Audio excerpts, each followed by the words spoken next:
Thank you very much, Mr. President. Ladies and gentlemen, good evening. Assalamu alaikum. Lovely to see you all here tonight. We are having a very entertaining night, are we not, with some very interesting things being said from the other side of the house tonight. Let me begin by saying, as a Muslim, as a representative of Islam, I would consider myself an ambassador for Islam, a believer in Islam, a follower of Islam and its Prophet. So in that capacity, let me begin by apologizing to Anne-Marie for the Bali bombings. I apologize for the role of my religion and me and my people, for the killing of Theo van Gogh, for 7/7. Yes, that was all of us. That was Islam, that was Muslims, that was the Quran. I mean, astonishing claims to make in the very first speech tonight, on a day like today, where the Conservative Prime Minister of the United Kingdom is having to come out and point out that these kind of views are anathema. And I believe you're trying to stand for the Labour Party to become an MP in Brighton. If you do, and you make these comments, I'm guessing you'll have the whip withdrawn from you, but then again, UKIP's on the rise, they'll take you, the BNP, they might have something to say about your views. This is what Mehdi Hasan always does. By the way, just on a factual point, since we heard a lot about the second speaker, about how backward we Muslims all are, on a factual point, you said that Islam was born in Saudi Arabia. Islam was born in 610 AD. Saudi Arabia was born in 1932 AD. So you were only 1,322 years off. Not bad? Not bad start there. Talking of maths, by the way, a man named Al-Khawarizmi was one of the greatest mathematicians of all time, a Muslim, worked in the golden age of Islam. He's the guy who came up with not just algebra, but algorithms. Without algorithms, you wouldn't have laptops. Without laptops, Daniel Johnson tonight wouldn't have been able to print out his speech in which he came to berate us Muslims for holding back the advance and intellectual achievements of the West, which all happened without any contribution from anyone else other than the Judeo-Christian people of Europe. In fact, Daniel David Levering, the author of the Pulitzer Prize-winning historian and author of The Golden Crucible, points out that there would be no Renaissance, there would be no Reformation in Europe without the role played by Ibn Sina and Ibn Rushd and some of the great Muslim theologians, philosophers, scientists in bringing Greek texts to Europe. As for this being our university, I will leave that to the imagination as to who is our and who is there. I studied here too. An astonishing set of speeches so far making this case tonight. A mixture of just cherry-picked quotes, facts and figures, self-serving, selective, a farrago of distortions, misrepresentations, misinterpretations, misquotations. Daniel talked about my article in the New Statesman, which got me a lot of flack, where I talked about the anti-Semitism that is prevalent in some parts of the Muslim community, which indeed it is. Of course, I didn't say in that piece that it was caused by the religion of Islam. In fact, modern anti-Semitism in the Middle East was imported from, finish the sentence, Judeo-Christian Europe, where I believe some certainly bad things happened to the Jewish people. In fact, Tom Friedman, Jewish-American columnist in the New York Times, told me in this very chamber last week that he believed, had Muslims been running Europe in the 1940s, 6 million extra Jews would still be alive today. So I'm not going to take lessons in anti-Semitism from someone who's here to defend the Judeo-Christian values of a continent that murdered 6 million Jews. Moving swiftly on. Yes. Absolutely. Well, I'm about to make that point. No, I'm about to make that point. You're right. I agree with you 110%. That is my point. I don't think Europe is evil or bad. I'm a very proud European. I don't want to judge Europe on that basis, but if we're going to play this gutter game where we pull out the Bali bombing and we pull out examples of anti-Semitism in the Islamic community, then of course I'm going to come back and say, well, hold on. I mean, look, let's be very clear. Daniel here was a last-minute replacement for Douglas Murray, who had to pull out. And Douglas and I have a well-documented differences, but to be fair to Douglas, as to be fair to Anne-Marie and to Peter, atheists see all religions as evil, violent, threatening. What the problem I have with Daniel's speech is that Daniel comes here to run this robust defense of Christianity, forgetting that his fellow Christians, people who said they were acting in the name of Jesus, gave us the Crusades, the Spanish Inquisition, the anti-Jewish pogroms, European colonialism in Africa and Asia, the Lord's Resistance Army in Uganda, not to mention countless arson and bomb attacks on abortion clinics in the United States of America to this very day. I would like a little bit of humility from Daniel first before he begins lecturing other communities and other faiths on violence, terror, and intolerance. But, no thank you. Some water. But I would say this, to address the gentleman's very valid point here, I'm not going to play that game. I don't actually believe that Christianity is a religion of violence and hate because of what the LRA does in Uganda or what Crusaders did to Jews and Muslims in Jerusalem when they took back the city in the 12th or 13th or whatever century it was. I believe that Christianity, like Islam, like pretty much every mainstream religion, is based on love and compassion and faith. I do follow a religion in which 113 out of the 114 chapters of the Quran begins by introducing the God of Islam as a God of mercy and compassion. I would not have it any other way. I don't follow a religion which introduces my God to me as a God of war, as some kind of Greek God of wrath, as a God of hate and injustice. Not at all. As Adam pointed out, you go through the Quran and you see the mercy and the love and the justice. And yes, you have verses that refer to warfare and violence. Of course it does. This is not a motion about pacifism. I'm not here to argue that Islam is a pacifistic faith. It is not. Islam allows military action, violence in certain limited contexts. And yes, a minority of Muslims do take it out of that context. But is it religious? We talked about Woolwich. Daniel and Anne-Marie have suggested that it's definitely religion that's behind all of this. Well, actually, what I find so amusing tonight is we're having a debate about Islam. And the opposition tonight have come forward. We have a graduate in law, a graduate in modern history, a graduate in chemistry.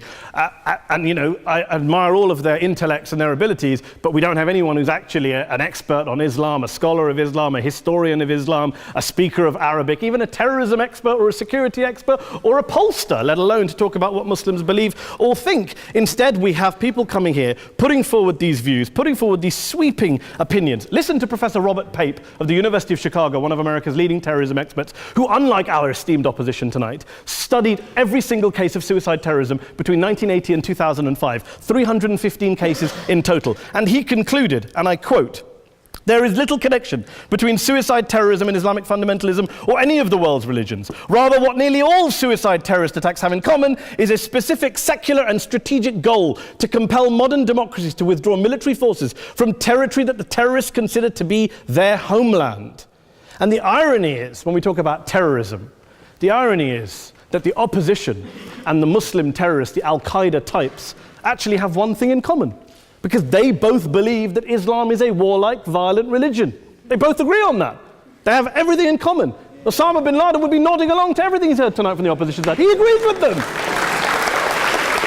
The problem is that mainstream Muslims don't. The majority of Muslims around the world don't.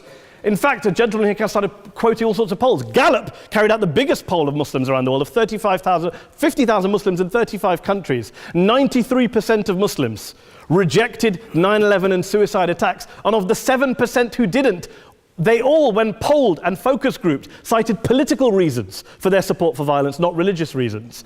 And as for Islamic scholars and what they say, well, Daniel talks about our University of Oxford. We'll go down to Oxford Centre for Islamic Studies, get hold of a man named Sheikh Afifi Al-Akiti, who is a massively well-credentialed and well-respected Islamic scholar who has studied across the world, who in the days after 7/7 published a fatwa denouncing terrorism in the name of Islam, calling for the protection of all non-combatants at all times, and describing suicide bombings as an innovation with no basis in Islamic law. Go and listen to Sheikh Tahir al-Qadri, one of Pakistan's most famous Islamic scholars, who published a 600-page fatwa condemning the killing of all innocents and all suicide bombings unconditionally without any ifs or buts. There's nothing new here. This is mainstream Islam, mainstream scholarship, which has said this for years. You don't go out and kill people willy-nilly in the high street or anywhere else on a bus or a mall based on verses of the Quran that you cherry pick without any context, any understanding, any interpretation, or any commentary. Point of information. Please. Well, It doesn't happen, apparently. I didn't say it doesn't happen at all. I never said it didn't happen. I don't blame Islam. Yes, it's a very good point. And a lot of us are campaigning against that. And we're campaigning against it in the name of Islam. We're campaigning against it in the name of various interpretations of Islam. Anne-Marie comes and scares us with her talk of Sharia law. I would like to see the book of Sharia law. It doesn't exist. People argue over what Sharia law is. And you empower the extremists by saying there is only one version. You empower them all. I don't believe you took any interruptions, Anne-Marie, so I think you should stay there for a moment. Several countries. Here's what we're dealing with. Minority, Here's what we're dealing with. countries. We are dealing, I took your point. Here we are dealing with a 1400-year-old global religion followed by 1.6 billion people in every corner of the world, a quarter of humanity, of all backgrounds, cultures, ethnicities. And yet the opposition tonight wants to generalize, stereotype, smear in order to desperately win this debate. And here's my question, if we're going to generalize and smear.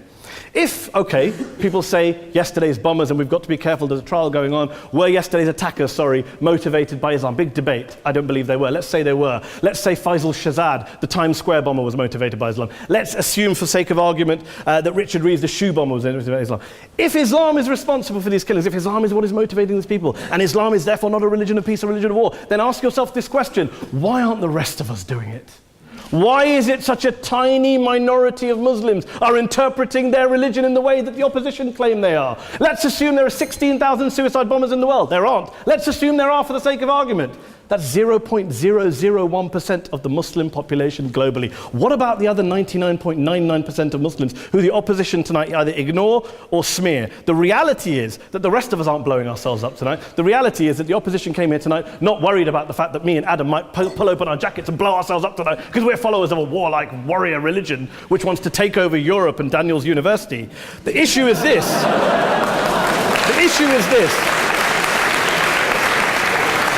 Unless the opposition can tell us tonight, and Peter Atkins is here, one of our great atheist intellectuals, can tell us tonight, can answer this question tonight: why don't the vast majority of Muslims around the world behave as violently and aggressively as a tiny minority of politically motivated extremists? Then they might as well give up and stop pretending they have anything relevant to say about Islam or Muslims as a whole. Ladies and gentlemen, let me just say this to you. Think about what the opposite of this motion is. If you vote no tonight, think about what you're saying the opposite motion is. That Islam isn't a religion of peace, it's a religion of war, of violence, of terror, of aggression. That the people who follow Islam, me, my wife, my retired parents, my 6-year-old child, that 1.8 million of your fellow British residents and citizens, that 1.6 billion people across the world, your fellow human beings, are all followers, promoters, believers in a religion of violence. Do you really think that? Do you really believe that to be the case? They say that in the Oxford Union, the most famous debate was in 1933 when Adolf Hitler looked out for the result of the King and Country motion, where they voted against fighting for King and Country, and Hitler was listening out for the result. Well, tonight, 80 years on, there are two groups of people around the world who I would argue are waiting for the result of tonight's vote. There are the millions of peaceful, non-violent, law-abiding Muslims both in the UK, Europe, Asia, Africa and beyond, who see Islam as the source of their identity, as a source of spiritual fulfillment, of hope, of solace. And there are the phobes, the haters, the bigots out there who want to push the clash of civilizations, who want to divide all of us into them and us and ours and their. Ladies and gentlemen, I urge you all not to fuel the arguments of the phobes and bigots. Don't legitimize their divisions. Don't legitimize their hate. Trust those Muslims who you know, who you've met, who you hear, who don't believe in violence, who do want you to hear the peaceful message of the Quran as they believe it to be taught to the majority of Muslims, the Islam of peace and compassion and mercy, the Islam of the Quran, not of Al-Qaeda. Ladies and gentlemen, I beg to propose this motion to the House. I urge you to vote yes tonight. Thank you very much for your time.